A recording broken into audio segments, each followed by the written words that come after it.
झारखंड में बीजेपी का दाव उल्टा पड़ गया है। बीजेपी ने नई सीट जीतने पर फोकस किया और 11 नई सीटें जीती, लेकिन 15 ऐसी सीटें गंवा दी जहां 2019 में जीत मिली थी। दूसरी तरफ हेमंत सोरेन की झारखंड मुक्ति मोर्चा ने 30 में से 26 सीटें रिटेन की है। इसके अलावा 8 नई सीटें भी जीती। कांग्रेस ने 16 में से 11 सीटें बरकरार रखी और 5 नई सीटें भी जीती। झारखंड के नतीजों में एक डिसाइडिंग फैक्टर रहा। झारखंड का 5 पॉलिटिकल रीजन में बांटा जाता है। बीजेपी को सबसे ज्यादा नुकसान अपने गढ़ माने जाने वाले छोटा नागपुर इलाके में हुआ।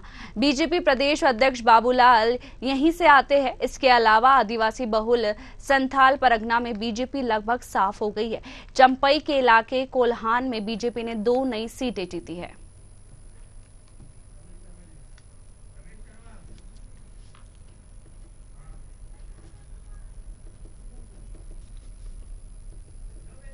वहीं इस खबर पर ज्यादा जानकारी के लिए हमारे साथ वरिष्ठ पत्रकार रवीश शर्मा जी जुड़ गए।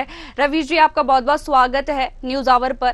झारखंड के अंदर बीजेपी को हार मिली है, क्या वजह रही है? देखिए, झारखंड में जो भाजपा को नुकसान हुआ है उसके 3 कारण हम देख सकते हैं।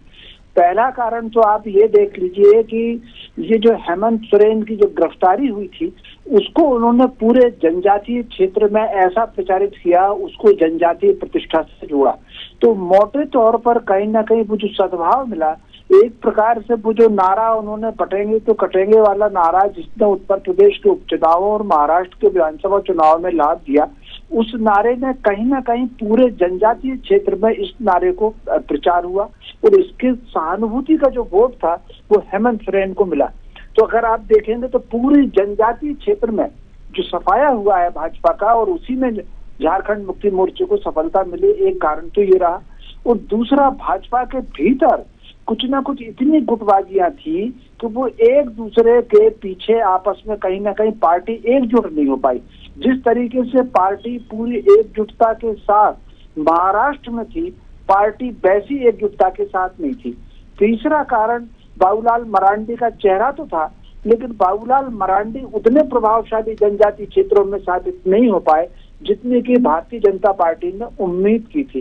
जैसा कि आपने खुद भी कहा, झारखंड एक प्रांत जरूर है, लेकिन उसकी जो स्थानीय मानसिकताएं हैं या जो मूल्य हैं वो थोड़े से अलग हैं। जैसे मध्य प्रदेश है उसी तरीके से उसका अलग है।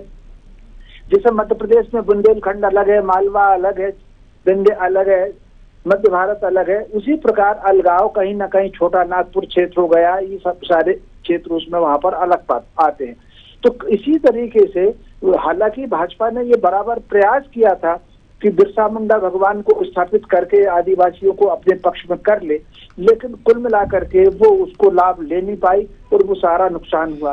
अर्ध ग्रामीण क्षेत्र में जिस तरीके से बाहर के मतदाता वहां पर बढ़े हैं, तो अभी अंतिम फिगर आएगा कि जिस तरीके से लगभग 40-41 लाख नए मतदाता जो बढ़े हैं, जिनके बारे में भाजपा ने कहा था कि इनको बाहर से ला करके यहाँ बसाया है, तो ये कुल मिलाकर के वहां पर एंटी भाजपा जो वेव चली कि भाजपा के विरोधी सारे वोट एकत्र होकर के झारखंड मुक्ति मोर्चे को चले गए।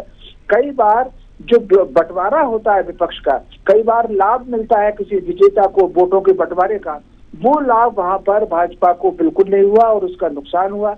एंटी भाजपा सारा का सारा वोट जो है आपसी मतभेद भूल करके इकट्ठा हुआ और वो झारखंड मुक्ति मोर्चे को मिला, वो नुकसान उनको वहां पर हुआ है। जी, जो नारा था बटेंगे तो कटेंगे, वो जहां पर महाराष्ट्र के अंदर भी देखने को मिला कि वो वहां पर सफल हासिल रहा, पर झारखंड के अंदर नहीं हो पाया बटेंगे तो कटेंगे। साथ ही बीजेपी को सबसे ज्यादा नुकसान अपने गढ़ माने जाने वाले छोटा नागपुर इलाके में भी हुआ है। हाँ, निश्चित रूप से वहां पर क्योंकि झारखंड में जो सबसे ज्यादा सक्रियता है जनजातीय क्षेत्रों में, वो ईसाई मिशनरियों की बहुत सक्रियता है और थोड़ा सा प्रभाव कहीं ना कहीं माओवादी जो है वो भी बहुत ज्यादा उसमें प्रभावशाली हैं। पूरे भारत में अगर आप माओवादियों को देखेंगे या मिशनरीज को देखेंगे तो पूरी ताकत के साथ भाजपा के खिलाफ है। इस तरीके से तीसरा जो और कारण रहा वहां पर, जिस तरीके से महाराष्ट्र में उलेमा संगठन सामने आया और उलेमा संगठन ने काम किया, या तब इसका रिएक्शन हुआ, लेकिन झारखंड में कहीं ना कहीं इन सारी चीजों का जो रिएक्शन अगर हुआ है वो भाजपा के खिलाफ गया है और इसीलिए वो सारा एकजुट के साथ यानी मतदान के प्रतिशत को भी आप देखेंगे तो वो कहीं ना कहीं पूरी एकजुट के साथ भाजपा के खिलाफ उसमें वोट हुआ। और ये जो अपनी पुरानी सीटें वो जो हारे हैं, जहां पहले उन्होंने जीती थी, वो सीटें भी कहीं ना कहीं भारतीय जनता पार्टी में गुटबाजी बहुत ज्यादा रही। मुख्यमंत्री कौन बनेगा कौन नहीं बनेगा ये बहस पार्टी जीतने के बजाय, जैसे महाराष्ट्र में अगर आप देखेंगे तो उन्होंने कहीं ये चर्चा नहीं कि मुख्यमंत्री कौन बनेगा, लेकिन अगर यहाँ आप देखेंगे तो ये बहस निरंतर रही कि मुख्यमंत्री कौन बनेगा। और जो दावेदार थे वो आपस में एक दूसरे को नुकसान पहुंचाते चले गए। ये भाजपा के लिए बहुत चिंतनीय है, एक प्रकार से विचारणीय बात है। इसके अलावा एक और भाजपा के लिए यहाँ विचारणीय बात है, आमतौर पर पूरे देश का मनोविज्ञान हर क्षेत्र का अलग है। ये आवश्यक नहीं है कि जो एक नारा आपको एक प्रांत में लाभ दे दे, उपयोगी हो जाए, वो नारा आपको कहीं दूसरे प्रांत में भी लाभ देगा, ये आवश्यक नहीं है। हर प्रांत की एक अलग रणनीति बनानी होगी।